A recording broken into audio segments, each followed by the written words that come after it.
Barabási Albert László professzor úrral, akivel most tegeződünk, prima primissima díjas fizikus. Milyen érdekes, nekem a hálózatkutatás valahogy sokkal jobban passzolna matematikához. Ennek vannak alapjai, mert tényleg tradicionálisan a gráfelmélet kapcsolódott a hálózatokhoz, és tényleg ők foglalkoztak velük, de én nem vagyok matematikus, nem akarom elvenni a kenyerüket, ők zseniális dolgokat tudnak, amit én nem. Tehát egyszer már találkoztunk és beszélgetünk természetesen a hálózatokról, hiszen az a te szakterületed és tudományod. Viszont azt figyelgettem meg, olvasgattam, hogy azért ez soha nem áll meg, ez a hálózatkutatás meg tudomány, hogy mintha az egészségügybe is kicsit belekeveredtél volna, és mintha rém lenne, hogy egyszer volt szó valamilyen nagy világra szóló vírusról, és akkor elkezdted nekem ezt fejtegetni, talán pont ott hagytuk abba a beszélgetést, hogy itt nagyon fontos a hálózat, mert nem mindegy, hogy terjed ez a vírus. Van-e ebben előrelépés? Hogyne.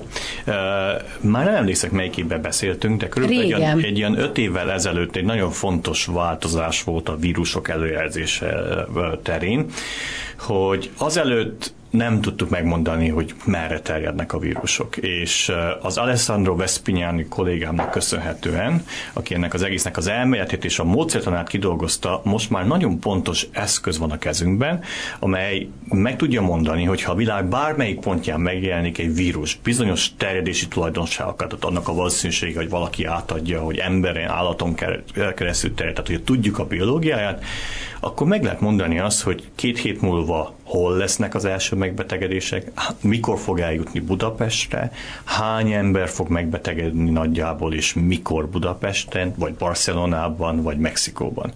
Ez egy nagyon fontos előjelző rendszeré vált, például amikor az Ebola volt tavaly, igen, Ebola volt, akkor ezt a rendszert használta úgy a WHO, mind a Világbank, hogy megjósolják, hogy melyik országok a legveszélyezettebbek, és hogy hol kell különösebben odafigyelni.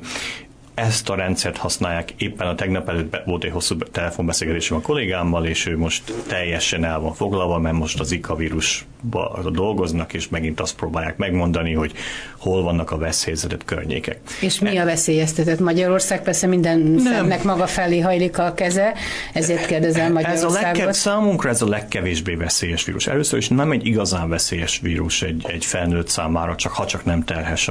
Tehát a másik az, hogy ez nem terjed még egyelőre embertől emberre, nagyon kis mértékben nincsen igazából egy terjedési mechanizmus, ez a szúnyogokba terjed. Tehát az igazi veszély az úgy tevődik fel, hogy valaki áthozza a vírust, és az bekerül a szúnyog populációban, és ottan lábat vet. De nincsen ennek komoly esélye. Ha nem lenne most az olimpia Brazíliában, akkor ez nem is volna igazán hír.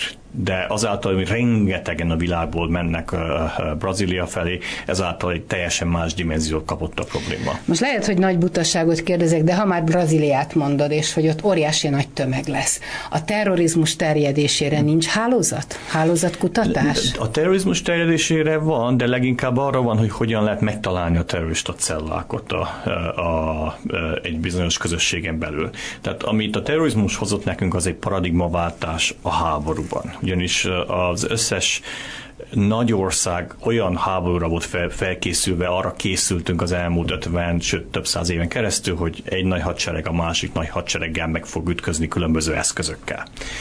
A terrorizmus gyakorlatilag teljesen gyökerben megváltoztatta ezt, mert igazából egy nagy ország, vagy több nagy ország szembeáll egy normálisan civil közösségben beépült terrorista hálóval, ahol a kérdés most már nem az, hogy melyik a legjobb fegyver, amelyet szét lehet lőni, mert nem lehet belőni közéjük, ugyanis a civil lakosság megkülönbözhetetlenek, hanem a kérdés az, hogy néznek ki ezek a cellák, ki a terrorista, ki a barát, ki az ellenség, hogyan táplálkozik anyagilag, eszköztárában, hogyan lehet őket megállítani. Ez egy drasztikus váltás, ez egy doktrinaváltás az Egyesült Államokban, hogy ezt net warnak, vagyis hálózatháborúnak nevezik. Ez azt jelenti, hogy a bombázó gép már fölösleges, a drasztikus hadhajók fölöslegesek, az atombombák fölöslegesek ebben a háborúban, a tankok fölöslegesek ebben a háborúban, hanem inkább arra kell felkészülni, hogy megtalálni az egyéneket, és a drónok vették át a vezető szerepet ebben a háborúban. Ahhoz, hogy te hálózatkutatással foglalkozzál, hányféle szaktudománynak kell a birtokában lenned? Mert orvostudomány, vagy hálózatépítés, tehát lehet, hogy a kutatás nem volt jó, mert felemelted a kezed, amit valamit jeleztél, hogy egy hálózatelméletet kell érteni. És ennek rengeteg alkalmazása van. Na most az alkalmazásokat sosem csinálom egyedül, hanem mindig kollaborátorokkal csinálok. Tehát például mi most rengeteget foglalkozunk az orvostudománnyal, és hogy hogyan gondolkodunk a betegségről, hogyan fogunk gyújtani 20-30 év múlva, és hogy néz ki egy orvosság akkor. Ez például a részben a Harvardon levő csoportomnak egy része csinálja, valamint az ottani kollégákkal együtt csináljuk. Annyira, hogy ott létrejött egy hálózat, orvostudományi intézet, ahol több mint 200 kutató foglalkozik ezzel a témával. Jó néhány volt diákom, most ott professzor. És amire ki akartam lyukadni, hogy eszembe se jutna ezt egyedül csinálni. Tehát amit én csinálok alapjául, azok az alapeszközöknek a kidolgozása, meg az alapelmélet abban az irányban, hogy néz ki egy hálózat, hogyan jellemezzük, hogyan analizáljuk, hogyan jósoljuk meg a viselkedését. És akkor vannak az alkalmazási területek. De mindegyik terület érdekel téged. De nem, épp ez, hogy ebből mi kiválasztottunk 2-3 területet választottunk, amivel foglalkozunk, a többit a kollégák csinálják. Na most én szívesen beszélek a vírus terjedésről, de én ezt nem csinálom. A csoportom nem csinálja. A tankönyvemben ez egy fejezet, tehát átnéztem, értem, hogy miről van szó, tanítom, de ez nekem számomra nem kutatási terület, hanem a kollégáim foglalkoznak ezzel. Számunkra kutatási terület a betegségeknek a jellemzése hálózat szempontból, a hálózat kontrollálhatósága, ami egy alapvető elméleti kérdés, valamint amit mostanában úgy nevezzük, hogy a sikertudománya, hogy hogyan alakulnak ki a sikeres, illetve kevésbé sikeres csomópontok a hálón belül. Tehát, a csomópontok az akár lehet egy ember is? Sőt, inkább emberekre gondolunk. Mert arra gondoltam, hogy vajon te sikeres vagy nem vagy sikeres, mert hogy a neved ismert, szakmailag elismert vagy, az összes rangodat fel tudom, ha összeszedem magam sorolni, hogy mi mindent értél el, de lehet, hogy azt mondom a szomszédomnak, hogy Barabási Albert, és nem biztos, hogy felkapja a fejét, hogy hú, de sikeres ez az ember. Mi a véleményed neked? Sikeres vagyok, vagy nem? Én nagyon sikeresnek tartom. Na, ez számít csak. Mert pont erről van szó, hogy ne keverjük össze a sikert és a teljesítményt. A teljesítmény az, amit én csinálok, és a siker az, amit a közösség ebből felfog és értékel. Az a tény, hogy te azt mondod, hogy én sikeres vagyok, engem sikeressé tesz. Független attól, hogy én mit csináltam. De akkor lehet, hogy ezt például bánt téged, mondjuk elkerülsz egy olyan közösségbe, ahol az életben nem hallották a nevedet, ezt a tudományt sem, hogy hálózatkutatás vagy fejlesztés, és ott állsz, mint egy sikertelen ember, mert ismeretlenül bolyonganak. Ezt nevezzük vakációnak, nem? Ez jó, igen. Ez jó. Tehát a siker az a környezetnek a visszacsatolása? Ez lényegében igen. Az egy közösségi dolog, az egy közösségi bélyeg, amivel felruházunk egy egyént. Önmagában senki sem lehet sikeres, lehet teljesítménye. És te mit szeretnél, vagy mi szeretnél lenni, hogy ez a kettő összecsengjen, a teljesítmény és a siker? Mert szerintem te egy olyan típusú ember vagy, aki lubickol a sikerben, a népszerűségben. Tehát nem az a fajta professzor, aki szemüvegben, és nem tudom én.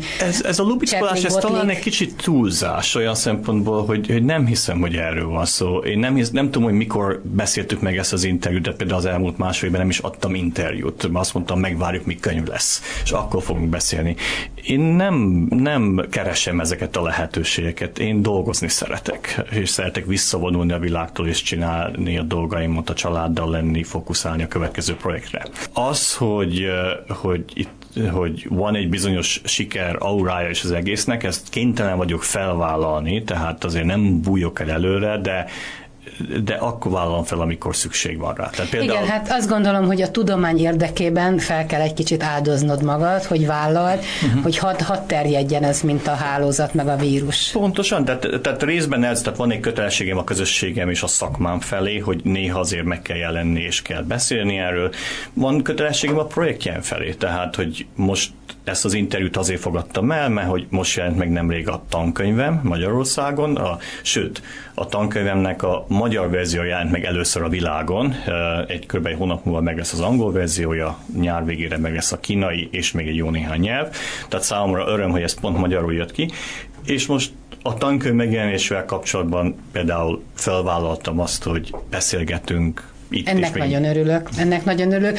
A tankönyvedben, ha már mondod, mekkora részt tudsz szenteni, vagy milyen hosszan tudod ezt a sikert és a tudományt, meg a teljesítményt ecsetelni? Mert elég röviden el lehetett mondani, és elég hamar meg is értettem. Érdekes, hát a tankönyv az hálózatelméletről szól, és nem a sikerkérdésről, de hogy... Csak mondtad, hogy van benne egy ilyen fejezet. Nem, az egy kutatási terület most a laborban, abból még nincsen könyv, remélhetőleg lesz. 2 év múlva tudunk talán beszélni róla. De viszont a tankönyv olyan szempontból rendhagyó, hogy egy olyasmit tettem a tankönyvben, amit nem szokás, ugyanis van egy személyes bevezető. És a személyes bevezető az nem a tudományról szól, hanem az én tudományos utamról, vagyis elmesélem azt, hogy hogyan jutottam el én a hálózatokhoz, és hogyan robbant be ez a terület. És ez egy sok szempontból nagyon számomra is érdekes, meg ahogy visszajelzés hallani érdekes azért, mert rengeteg kudarc van ebben a folyamatban. Sőt, az alcímek az, hogy az első kudarc, második kudarc, harmadik kudarc. Abból tanul az ember legtöbbet. Mindenki úgy nézi, hogy hát milyen könnyű volt a hálózatelmélet, egy olyan nyilvánvaló gondolat, és hogy ez milyen hamar berobbant. Amit nem tudnak, és amit leírok ebben a fejezetben, az az, hogy 5 évbe telt, amíg az első cikket sikerült publikálni. Annyira ismeretlen volt ez a tudomány? Azt mondták a recenziók, mint hogy ez érdekes, de kit érdekel? Tehát, hogy ez hova tartozik? A fizika alapok azt mondták, hogy ez nem igazán fizika, nem tudjuk, mit kezdünk vele, és tényleg, tehát a cikkek elhaltak, online közzétettük őket, de nem sikerült újságba publikálni. Pontosan 5 év telt el az első próbálkozás és az első valóban megjelent cikk. Az a tudományban nagyon hosszú idő, annyira, hogy ebből az 5 évből egy a másfél évre fel is adtam ezt, mert féltem, hogy nem tudom, megtart az egyetemi tanári állásomat is, valami mással kellett foglalkoznom mellette, hogy úgymond behozza a pénzt, hogy lehessen egy laborom, lehessenek embereim, és így szórakozásból mellette foglalkoztunk ezzel. Tehát 95-től 99-ig 4 év pontosabban, 99-ben meg az első cikkünk, egy olyan ilyen hálózat téli időszak volt, hogy nem tudtunk semmit publikálni ebben a témában. De mi volt az a hálózat, amivel jól tudtad érzékeltetni, hogy ez egy fontos dolog, amit csinálsz? A világháló volt ez. Tehát akkor 99-ben itt történt az áttörés, hogy azelőtt elméleti cikkeink voltak, hogy hogyan viselkednek a hálózatok, és ezeket nem sikerült egyáltalán elsózni sehol. És 99-ben egy új ember jött a laboromba, aki nagyon jó volt a számítógépekben, és neki sikerült feltérképezni a világhálónak egy részét, és ez az adatsor volt számunkra az inspiráció, sőt az adta azt az információt, amivel segítségével a skála független hálókat felfedeztük, ami egy nagyon döntő úgymond lépés volt a hálózatelméletben. Ez volt az első nagy cikkünk. Tehát a világháló volt számunkra az a döntő pont, ami megváltozott mindent, mert ott volt valódi adatunk, és meg tudtuk mutatni az embereknek, hogy itt nem csak elméletről van szó, hogy úgy gondoljuk, az izgalmas, hanem itt vannak nagyon érdekes empirikus tulajdonságok, amiről eddig nem tudtunk. Tulajdonképpen neked milliárdosnak kéne lenned, és úgy kéne, hogy hívjanak, hogy Zuckerberg. Tehát te az elméletben mindent megtanultál, és tudsz, amit utána ő a gyakorlatban megvalósított. Miért nem te vagy az? Na most ez érdekes, hogy ezt mondod, mert mi mikor a világhálót 98-ban föltérképeztük, akkor volt egy másik csoport, aki ugyanezt csinálta. Ez a Larry Page és a Sergey Brin voltak, akik csinálták. A különbség köztük és köztünk az volt, hogy mi csak azt nézzük, hogy kihez kapcsolódik, ők megtartották a tartalmát is az oldalaknak.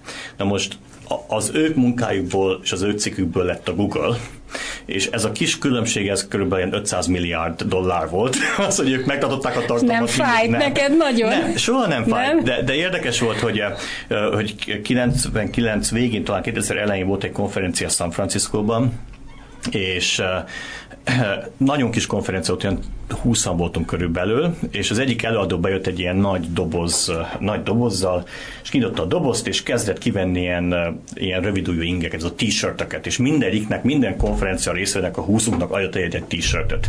Ezen azt írta, hogy Google, és ez Larry Page volt a Google-nek az alapítója, aki éppen akkor hozta létre a Google-t, és próbált mindenkit meggyőzni, hogy akkor nézd meg már ezt az oldalt, mert ez egy nagyon izgalmas dolog. Tehát azokról az időkről beszélünk, amikor a Larry Page még nem Boeing-gel járt körbe a világon, hanem egy ilyen konferenciára hozta egy dobozzal a t-shirtöket. De hát nem, ez végül is, hogy mondjam, miért nem bánt? Fel volt nekem ajánlva nem sokkal ezután annak a lehetősége, hogy építsünk egy nagy ilyen keresőt rá egy olyan 2 évre, és nem vállaltam föl annak, tehát nem érdekelt, hogy elmenjünk abban az irányban, egy nagy befektető csoport keresett volna erre egy ilyen CEO-t, aki ezt az egész folyamatot vezetni. Én úgy érzem, hogy az üzleti siker nagyon rövid távú siker. Elég egyszer így elérni, amit mondjuk elértek a Google-al vagy a Facebook-kal. Mondjak egy másik példát. Tudnám mondani egy sikeres üzletembert 100 évvel ezelőtt, akinek a neve nincsen most terméken? Vagy épületen? Akinek nincsen a neve, vagy akinek rajta? Nincsen, akinek nincsen. Tehát, hogy nem azért emlékszel, például a Ford esetleg, de azért, mert az autót Fordnak hívjuk. De van még több száz, aki nagyon-nagyon fontos volt az ő korában, nagyon-nagyon gazdag volt, és most nincs egy épület róla elnevezve. Igazad van. Nem. És miért van az, hogy ezek a nagyon-nagyon gazdag, sikeres emberek tudományos múzeumot és művészeti múzeumot csinálnak, és miért nincsen üzleti múzeumunk? Mert hogy ott nincsen intellektuális teljesítmény, van rengeteg intellektuális teljesítmény az üzleti életben, nagyon új modellek jelennek meg, teljesen átdolgozzák az egész gazdaságot, másként gondolkoznak problémákról, de amire ki akarok adni az, hogy az üzleti siker akár mekkora rövid távú siker. Abban nem lehet hálózat, hogy a pénz, vagy a gazdag ember, vagy akkor nem sikeres, csak a gazdag üzletember pénzbeli terjesztése, most lehet, hogy nagy butaságot kérdezek, terjedése, hogy rombol, vagy hogy épít. Tehát, hogy előre vetíteni azt, hogy alakul a sorsa, ha a betegségről lehet, akkor ilyen társadalmi kérdésekről is lehet hálózatot építeni, nem? Igen, hát nyilvánvaló az, hogy vajon erős és elég jó térképzett házatok vannak a nagyon gazdagok között. Tehát ezek a klubeffektusok azok mindig megvan a hálózatban. Az úgynevezett homofília házadban nagyon ismert tulajdonság, ami azt jelenti, hogy a gazdag emberekkel barátkoznak, a szegényekkel, és ezért ez a háló nagyon sűrű bizonyos érdeklődés területeken belül, de ugyanakkor vagyon körül is nagyon sűrűvé válik. Vannak erről sok tanulmány van. Egyiknek sem a célja az, hogy megjósolni. Tehát inkább az, hogy megérteni, hogyan szerveződik ez a társadalmi háló, hogy mik a mozgatórugók. Nagyon sok alapítvány próbál ezeket a hálókat feltérképezni, mert pénzt szeretne. Tehát igenis van egy nagyon erős hálózati része ennek a folyamatnak. Mondjak egy példát. Az üzleti életben hogy használják ezt? Egyszer a BMW jött hozzánk, aki akkoriban megték meg a Rolls-Royce-ot, és akkor ők egy hálózat alapú módszert akartak kidolgozni, hogy hogyan adják el a Rolls-Royce-ot, és hát végül a válasz az hihetetlenül egyszerű volt. Egyszerűen az volt az egész, hogy a létező Rolls-Royce vásárlóknak a barátait kellett megkeresni. Hú, de logikus, igen. És ezzel megduplázták a Rolls-Royce eladást. Tehát egy hihetetlen effektus. És ez maguktól nem jutott eszükbe? Ez maguktól így a hálózat nélkül nem jutott eszükbe, de elolvasták a behálózvat, és akkor valakinek, ott egy menedzsernek eszébe jutott, akkor megkeresett engem, akkor elbeszélgettünk róla, nagyon sok szerepem nem volt ebben, mert utána már nyilvánvaló volt, hogy mit kellett csinálni, és ők ezt életbe, és utána visszaívtak, mondták, hogy ez milyen sikeres volt az egész dolog. Amerikában te melyik társadalmi réteghez tartozol? Egy fizikus professzor. Én egy fizikus professzor vagyok, de ugye van egy néhány cégem is, tehát elég üzleti világban is szoktam mozogni, de nem vállalom nagyon azt fel, inkább segítek nekik. De én nem vagyok nagyon az amerikai társadalomba beágyazódva, ugyanis a 4 éveim Budapesten élek. Tehát ezáltal én csak dolgozni járok Bostonban 2-3 hétre, minden hónap után meg 2-3 hétre, és ezért inkább a szociális hálós, a beágyazásom az leginkább Budapesten. Jó, de akkor Magyarországon is látod ezt a társadalmi rétegződést, amit azért jó pár évvel ezelőtt nem is gondoltunk, hogy az olló ennyire szétnyílik. Persze, az egész világon szétnyílik az olló, Amerikában különösen szétnyílik ez az olló, ezt a politikum nagyon is felvállalta, azért erről szólt a Bernie Sandersnek a mozgalma a demokratákon belül. Ezt valahogy meg kell változtatni, ezt nagyjából mindenki látja. Nem mindenki, bocsánat, a demokrata érzelmek Amerikán belül látják, hogy ezt valamilyen módon meg kell változtatni, és össze kell húzni az ollót, mert ez senkinek se jó. Még a gazdagoknak se jó, bár úgy tűnik nekik, hogy jó, de igazából nem felel meg. De pont a gazdag réteg az, amelyik azt mondja nagyon is vokálisan, hogy ez így nem jó. Ők azt mondják, én nem fogok neked több adót fizetni, mint amit kell, de így, ahogy az adózás van, ez így nem jó, és változtassátok meg. Tehát ők elég vokálisak ezzel kapcsolatban, beleértve Soros Györgyet is, hogy ezt meg kell változtatni. De nagyon nagy az inerciája a rendszernek, nagy a tehetetlenség a rendszernek, elég nehéz ebben mozdulni. Merre mehet még a hálózatkutatás? Tehát, hogyha 2 év múlva találkozunk, megint biztos valami újdonsággal előállsz, követitek az életet, mert úgy tűnik, mintha előttetek járna az élet, vagy pedig nektek is, kutatóknak is van tippetek, hogy merre lehet menni?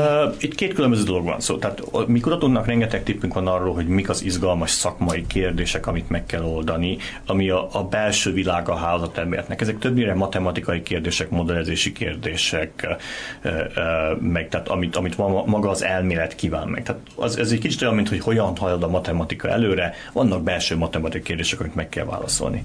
De ugyanakkor van az alkalmazási területek, és ottan viszont elég szépen látszik, hogy milyen területek fognak leginkább bevonulni a hálózatelméletre, vagy mi fogunk bevonulni azokra a területekre, és ez adatfüggő. Tehát például az elmúlt néhány évben az hálózatelmélet az a szociális médiáról, világhálóról, internetről szólt, mert ott volt nagyon könnyen elérhető adat. Most van az a folyamat, hogy jelennek meg nagyon masszívan az adatok a sejten belül, tehát ott kezdték masszívan föltérképezni a sejthálót, ezért például a laboromnak egy része biológiai hálókkal foglalkozik, betegségekkel. Ez nagyon érett most, és ez sokáig még fog tartani. Egy terület, amelyik kezdett rá mozdulni, az a közgazdaság, az egy lassabban mozgó közösség, de most is kezdtek megjelenni az adatok, rengeteg privát adat valami, ez nehezebb hozzáférni, de történik. És horizonton van körülbelül egy ilyen 10 éves távolságban, de akkor óriási lesz az agy. Ugyanis az agyról nincsen térképünk, de lesz. Onnan tudjuk, hogy lesz, hogy úgy az első talán, az Európa az elmúlt években több milliárd dollár fektetett be abba, hogy fel kell térképezni az agyat. Nem, bocsánat, még nem térképezik az agyat, hanem még az eszközöket építik ki arra, hogy fel tudjuk majd térképezni. És akkor mit érünk egy feltérképezett aggyal? Neurális szinten meg fogjuk tudni mondani, hogy melyik neuron mihez kapcsolódik egy egérben és hosszú távon egy emberben. Nem jelenkezek erre a feladatra, mert az fel kell szeletelni az agyat, vékony szeletekre, így csinálják egyelőre, de a módszertan épül ki erre. Miért fontos ez? Ennélkül nem fogjuk tudni, hogyan működik az agy, hogyha nincs egy pontos térképünk. Tehát nagy része az agynak, a működésének még egy nagy fehér folt? Fogalmunk sincs, hogy hogyan kapcsolódnak a neuronok egymáshoz. Van egy listánk, hogy milyen neuronok vannak. Tudjuk, hogy egy tipikus neuron körülbelül hány másik neuronhoz kapcsolódik. A látás esetén vannak még térképeink is, hogy körülbelül hogyan vannak egymáshoz kapcsolódva, mert a látás egy nagyon determinisztikus háló, tehát nagyon pontosan fel van térképezve, de az a rész, ahol a memóriális felelős, a gondolkodásért felelős, az ilyen mechanisztikus dolgokért, fogalmuk sincs, hogy a neuronok hogyan kapcsolódnak egymáshoz. Tehát egyszerűen nincsen térkép. Az egyedül térkép, amelyik létezik, az egy kukacról van, ez a C. elegans nevű kukacról, nem valami okos állat, 300 neuronja van összesen. Na de miért nincs az emberről? Hát annyira egyértelmű lenne meg. De miért? Technológia nem volt meg a Tehát nem lehet így felszeletelni, hogy te mondod? Most már lehet, de még egyelőre úgy vannak, hogy a legnagyobb kihívás, amit talán jövőre fognak megcsinálni, egy harvardi kollégáim csinálják, az az, hogy egy egér agyában egy 1 mm-szer 1 mm-szer 1 méteres kockába fogják feltérképezni azt, hogy mi mihez kapcsolódik. És van 2 egyforma, hogyha mondjuk ennek az egérnek már feltérképezték a barátjának, lehet, hogy teljesen más? Nagyon jó kérdés, nem tudjuk. Tehát tudjuk azt, hogy az agynak a nagy architektúrája, a különböző, azok nagyon stabilak. Tehát itt nem lesz az, hogy az egyik egér bal oldalt gondolkodik, és a másik jobb oldalt, és az egyik előszagol, a másik hátul. Ezek stabilak. De hogy a húzalozás szinten mennyire determinisztikus ez a folyamat, mennyire reprodukálható egyik egértől a másikig, ezt nem tudjuk. A sejtés az, hogy nem annyira, tehát hogy nagyon nagy és ezt kell megtalálni, hogy hol ér véget ez a véletlenszerűség, és hol kezdődik a rend. Tehát mi az, ami ami reprodukálható két egérben, két egyén között, és mi az, ami nem. Na most ennek van egy érdekes történelem, vagy ha jól belegondolunk. Mikor a Genom projekt, az emberi humán genom projekt tervezték, akkor a 80-as években mindenki azt mondta, hogy nem érdemes ezzel foglalkozni, mert az a 3 milliárd bázispárnak, ami a génekben van, annak a nagy része a szemét, tehát mert hogy nagyon kevés gén van bennük, tehát van 15 000 gén, de hosszban az nagyon keveset vesz ki, és amúgy is olyan óriási különbségek vannak az egyének között, hogy tiszta fölösleges erre pénzt kidobni, hogy ezt a technológiát kidolgozzuk. Kidolgoztuk a technológiát, és kiderült, hogy két ember között alig van különbség. Tehát tényleg megszámolható a különbség a 3 millió, tehát itt néhány ezer különbség, ami hihetetlen kis szám. Nem csak a két ember között, hanem az ember és a majom között is hihetetlenül pici a különbség százalékban.